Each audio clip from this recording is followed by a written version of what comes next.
have some giants.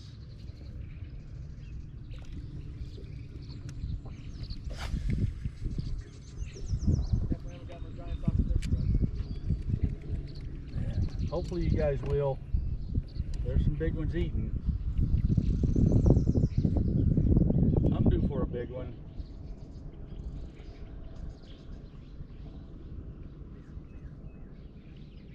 I think I missed my opportunity right off the bat this morning though. That had to be a good one.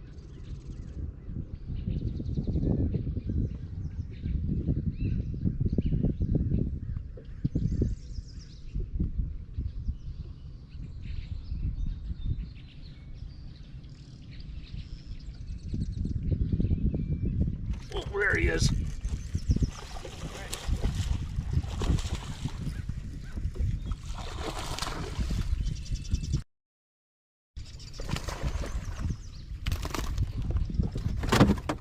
That'll do.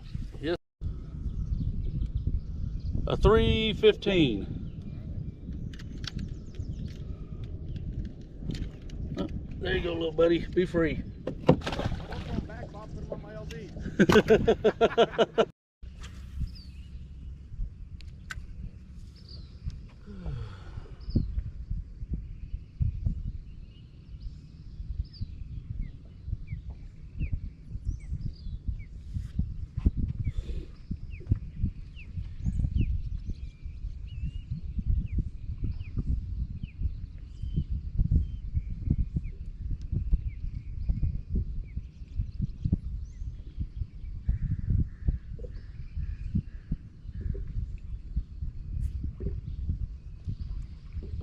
Damn, is that a good one?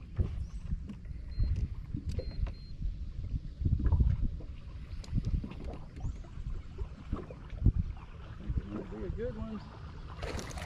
It's a good one. Man, they love this stupid minnow. This is crazy.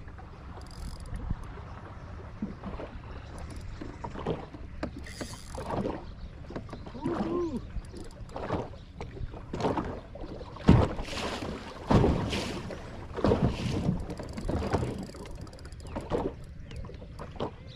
Get away from them toolies, mister. Get out here.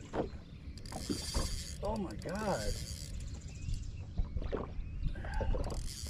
He's trying to get to them toolies on me. Get your butt over here. Oh no. Ah, get over here. Holy smokes. He's fighting good. Really good.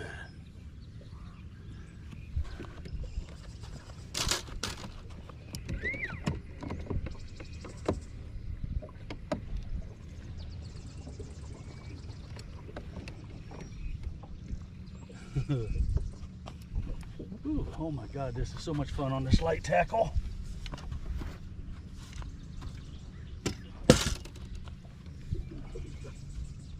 So much fun.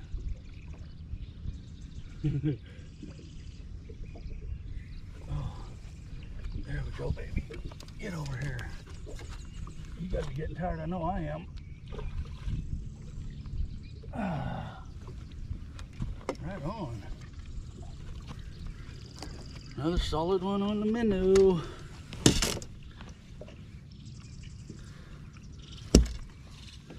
Well, you knocked my bait off, you stinker. There we go. Just another solid Clear Lake, California bass. Beautiful. Thank you, buddy, for the bite. Be free. Huh?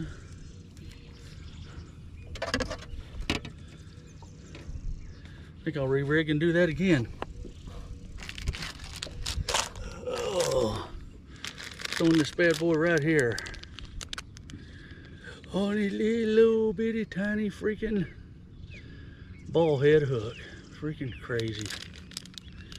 Big bass love it. Make it make sense. I can't.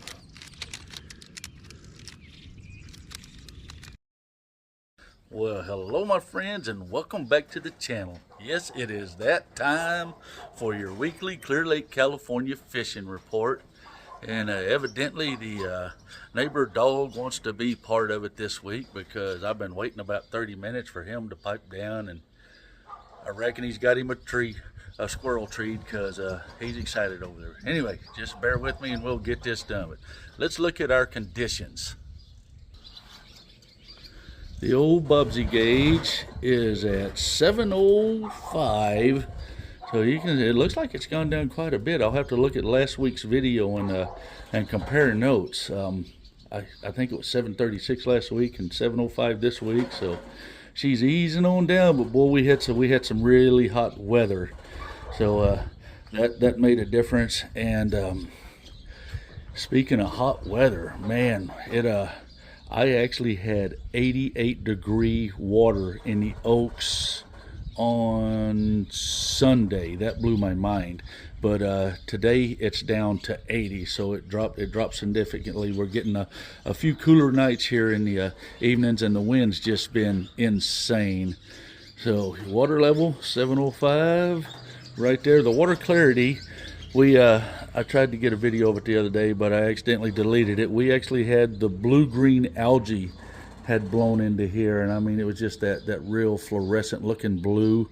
That stuff had blown in, but the wind's done me a favor and blowed it back out. But you can see over there, we're starting to get the pea soup blowing in pretty good. In the mouth of the Oaks, the pea soup is pretty thick over there, and of course it's only about a foot of water clarity in here. But I spent a lot of time up in the big pond this week. I've been to every part of the lake but redbud, so I don't have any news on redbud, but had some good days up in the big pond. You can see it's just such a beautiful day today.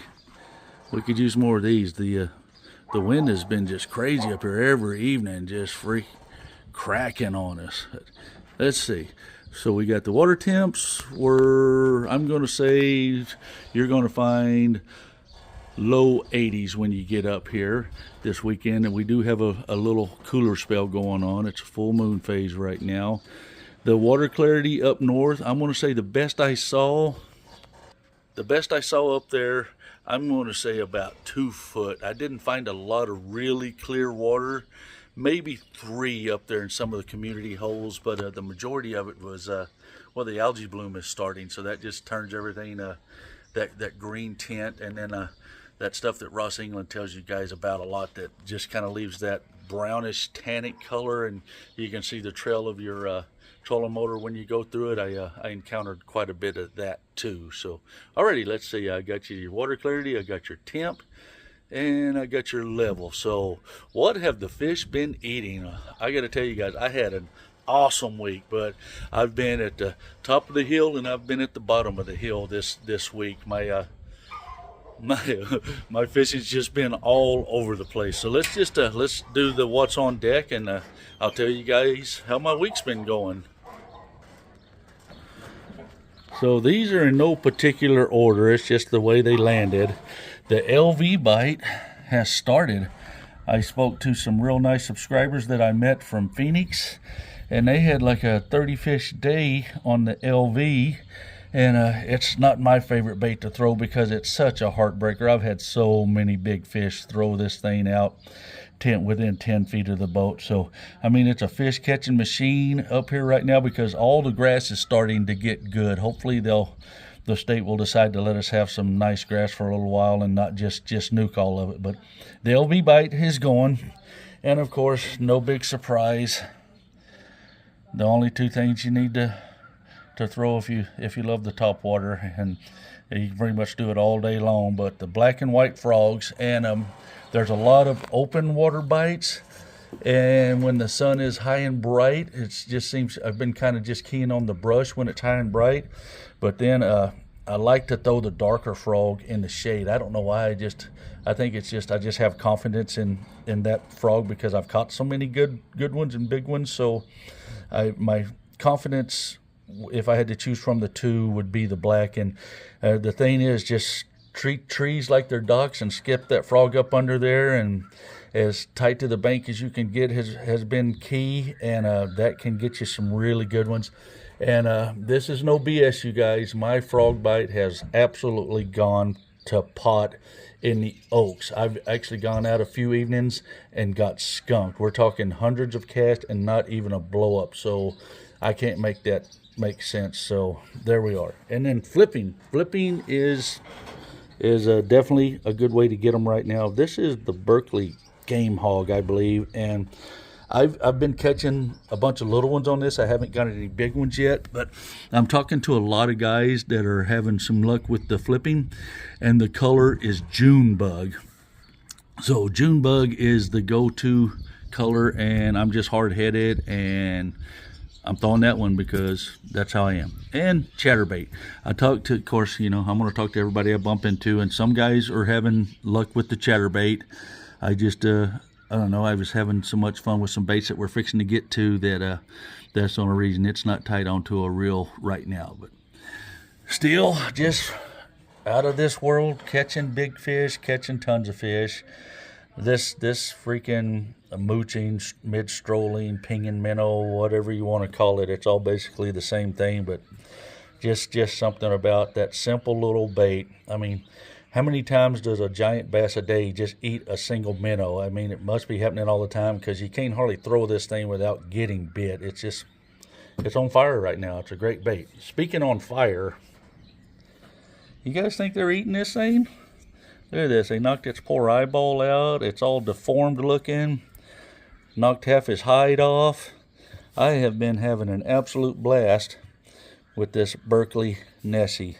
And you got to pay attention because I got a bunch of bites right at the boat. And of course, I was BSing with whoever was within earshot, and I missed a lot of bites at the boat, but the glide bait is on fire. You guys can see that little dot right there. That is actually a nail weight that I have put into my Nessie, and the reason I do that is because it stabilizes. You can see all that weight's up in the front, so that weight just makes that bait, when I'm pausing it, sit there horizontal. I like my baits to be horizontal when I'm pausing them. So there's a little trick that'll help you guys tune in your Nessie.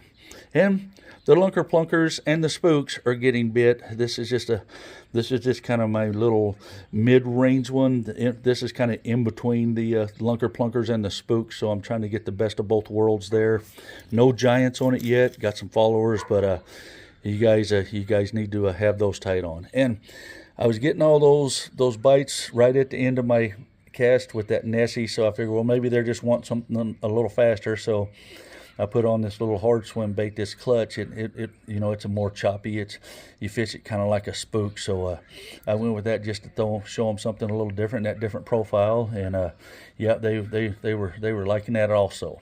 And then of course, your Senko. The Senko is a go-to in your drop shot, and I haven't done that a whole bunch because, well, the evidence is clear why I haven't done that a whole bunch.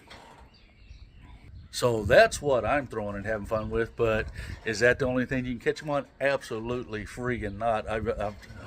I've talked to several people, and the crankbait bite is going on. A lot of guys are going out and they're targeting those deeper fish and having a lot of success on the jigs and the crankbaits and even the Carolina rigs. And a lot of people are just Texas rigging worms and having a great time. But anyway, I've met a lot of subscribers from, I met subscribers from San Diego. I met subscribers from Phoenix. It's just like, it's such a cool thing to be out there on the water and have you guys come up and say hello. I really enjoy that. And everybody must be paying attention because it seems like everybody's treating people the way they want to be treated.